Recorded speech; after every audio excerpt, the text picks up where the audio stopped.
Hello viewers, it's Gendo here, and I'm actually coming to you live after I've recorded this episode because, well, this episode is going to be a little bit different in the fact that there's going to be a lot of cuts within the first match of this, taking on West Ham United. And the whole reason why that has happened because, well, a combination of both FM18's memory leaks and XSplit just having a mental breakdown and not letting me know that I was having a mental breakdown either, because there would be certain points in time where I would be speaking, then all of a sudden, dead silence and a freeze frame. And that happened for a good portion of the first match.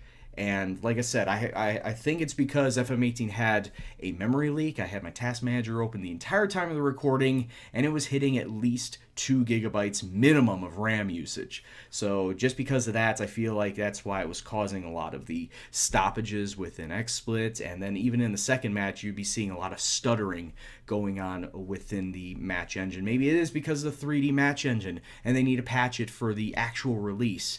Miles, if you're listening, please get on that, because I'm sure it's not going to be a very excitable experience for myself or for you, the viewers, watching this going forward. So I just wanted to let you know before the episode started, because believe me, I was not happy going back in post and trying to edit this entire thing. So at least enjoy for the time being, and hopefully this doesn't happen again. So anyway, enjoy the show.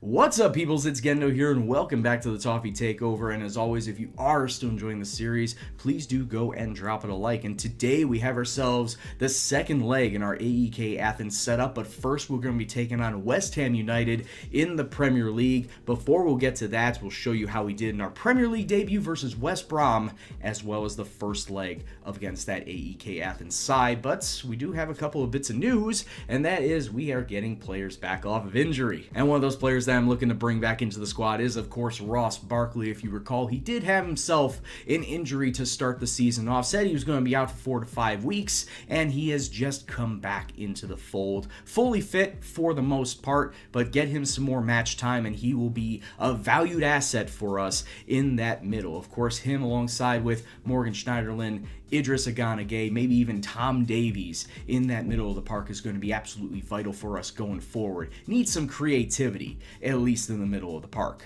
But let's get into it, shall we? The matches that we played since last we left off. Of course, our Premier League debut in managing was against West Brom. We took them out at the Hawthorns, and we came away with a very unconvincing 1-0 victory versus them. Mason Holgate getting the goal right on the stroke of halftime. A very lucky bounce, a lucky goal to give us the one and only goal in this match. As you'll see right here, corner kick from Siggy. You may not have seen that. It could have been too fast, but Siggy gets himself a corner kick to the near post. Mason Holgate then heads it on just past the goalkeeper, and you'll see it once again in a little bit more slow motion. So as you can see here, Siggy taking the corner kick. He hits it with a little bit of low trajectory towards the near post. Mason Holgate getting there first, rising the highest, just slipping it in between the goalkeeper and the post for the one and only goal in this match. And like I said, coming away, starting off with 3 points in the season is very vital. And then we traveled away to Athens to take on AEK, where we did come away with a 2-1 victory, so 2 all-important away goals coming back home,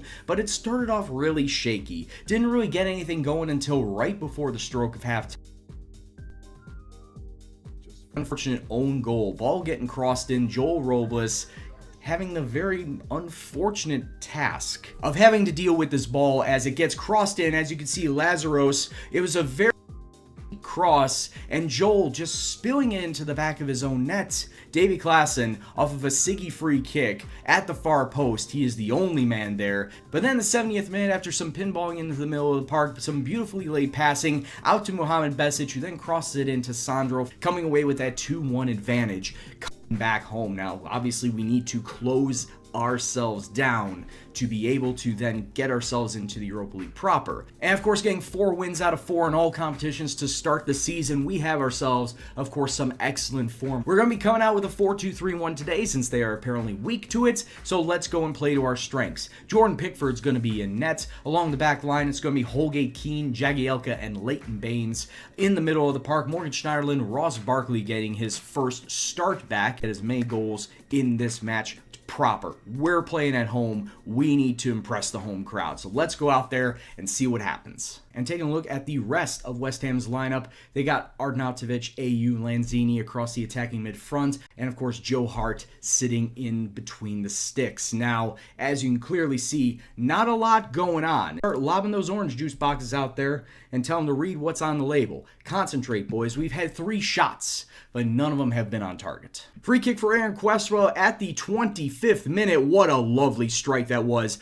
Unfortunate for him, bouncing off the crossbar, but scary times for me. Give it a little bit more possession heavy in the second half, maybe. Try and sneak away a goal. Free kick for Cresswell, doing it once again, and Aaron Cresswell getting the goal this time around, 3 minutes into the second half. Paolo Zabaleta coming through, taking a crack at it. Oh my lord, what a cross in. Andre Ayew not missing by much, ball going over the bar.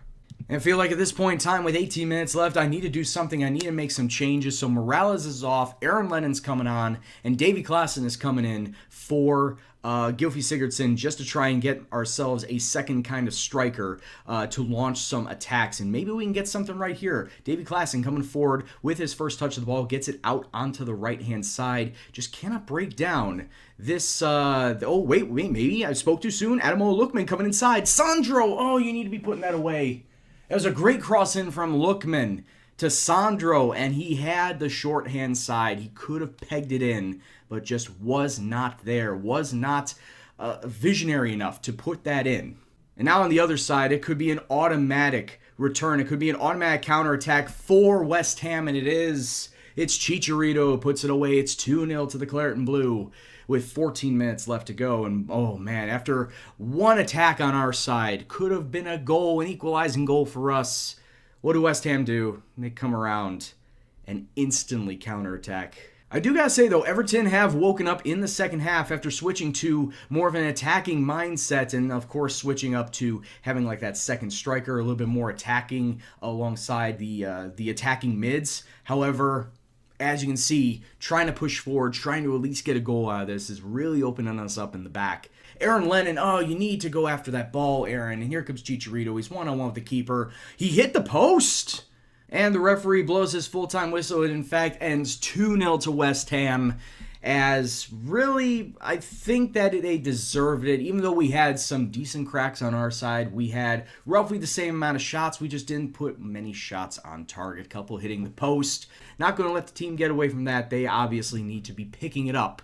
Picking it up to get these points and to get us into the top 6, obviously. But as I said at the top, 4 weeks does not a season make. Still a long way to go. 36 matches left. So let's just put this one aside. Let's just chalk it up to bad luck. Now let's focus on the second leg of our Europa League tie.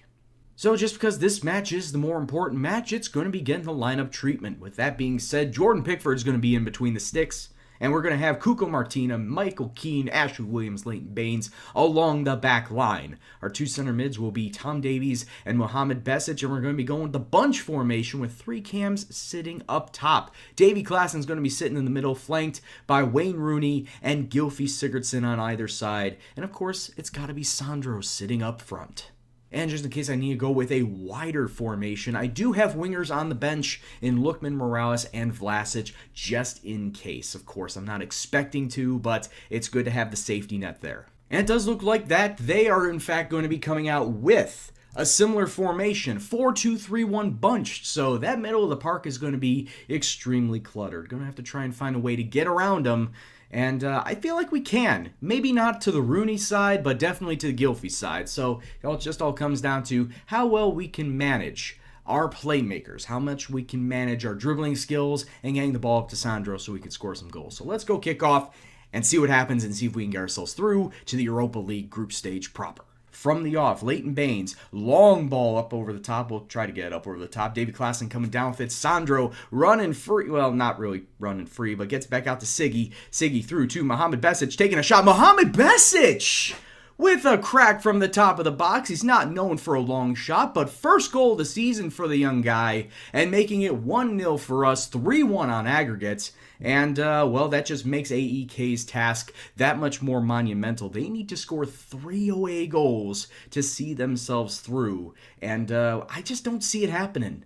playing it out the back, playing extremely deep, and then Baines with a nice long ball up over the top. Sandro taking a crack, goes over the bar. Didn't miss by much, though. And as we come up to halftime, there really has not been a single moment in this first half where I needed to make wholesale changes or I needed to be panicking at all. It's been rather dull outside of that first goal. And you know what? Let's just tell the boys to stay the course because we are doing very fine. I'm just going to tell the boys I'm pleased, and the pep talk, just go. Just go out there for the second 45 and get yourselves into the Europa League group stages. Nothing more needs to be said. Siggy with a corner kick 3 minutes in, it gets it to Sandro, and that's pretty much game over. What a lovely, lovely corner kick from Gylfi to find Sandro at the far post, making it 2-0 to Everton, 4-1 on aggregate. Lovely stuff there. And yeah, this tie is pretty much over now. They haven't scored any goals. They only had one shot total. Not on target, just one shot total. So we didn't have to worry about making any changes about how we go about defending, how we go about attacking, because as you can clearly see, the attacks are fine. Especially against a team like AEK, the attacks are fine. 5 minutes left, AEK might be getting themselves a consolation goal, but it goes over the bar. Lovely bit of passing from them, but that was only their second shot. And they really haven't had much of anything on the day. So I feel like that, this match was in the bag. It was never in doubt, never in worry as we see ourselves through to the Europa League group stage. It's all about doing well with it. Like we said, the board wants us to get to the quarterfinals. All comes down to, much like in real life, how the draw comes about and how the draw will factor in to how well we do. And as a little bonus draw for you, taking on Birmingham City in the third round of the Carabao Cup. That should be a winnable match. And we get ourselves a little chunk of change for making it to the group stages, £2.3 million. I can guarantee you we're not going to spend it all in one place. Alright, and because it's the Europa League, there are so many teams in all of these pots that I really am not going to be going through every single one of them. We're just going to draw as it happens and see where we end up. We are actually in the third seed, as you can see right here, Everton, so let's just draw everybody in the first pot, and, let's just draw everybody in the second pot as well, very slowly, as to see where we could potentially end up. We're not going to be facing against Arsenal, Fenerbahce, Dynamo Kiev. Dynamo Kiev, that's actually not a bad draw, to be completely honest with you. And obviously, the other two pots are going to be much lower teams, so I feel like we're going to be getting out of this group. If not winners, definitely second place. Taking a look at the rest of the group, let's just draw everybody up to this point. Krasnodar, Hertha Berlin, and Freiburg. I would honestly want to say Krasnodar, but we're going to get Hertha Berlin. And then finally taking a look at the fourth pot, the rest that's left is Sion from Switzerland, Atalanta, ooh, that could be a real-life matchup, and Zulte Waregem from Belgium. I don't know if that's a W or a V pronunciation, but, ooh, we do get Atalanta. So out of these Europa League group stages, or out of these draws, I should say, we do in fact get a real-life matchup, Everton versus Atalanta, but then taking on Hertha Berlin and Dynamo Kiev. Like I said, if we're not going to be coming out winners, we're definitely going to be second place. I just feel like that it's the best type of position that we can have going forward. So Premier League failures offset by Europa League success, and honestly, like I said, with that draw, it looks like we can get ourselves through to the knockout stages, but of course it all remains to be seen. And in the next episode, we're of course going to be taking on that Atalanta side. I want to try and see if I can do better than Koeman did in his first matchup, and before we take them on, we got a matchup versus Spurs, so that episode could go either really well or really poorly. Hope you tune in next time and see how we do, but until that time, guys, I'd like to thank you very much for watching this episode. If you enjoyed it, please do go and drop a like and share with all your friends. Subscribe if you are new to the channel and you want to see more FM content. And if you want to leave a comment below on what you thought about today's episode or the series in general, please go ahead and do so. But anyway, guys, I've been Gendo and you have been awesome, and I'll see you next time. Take care and peace out.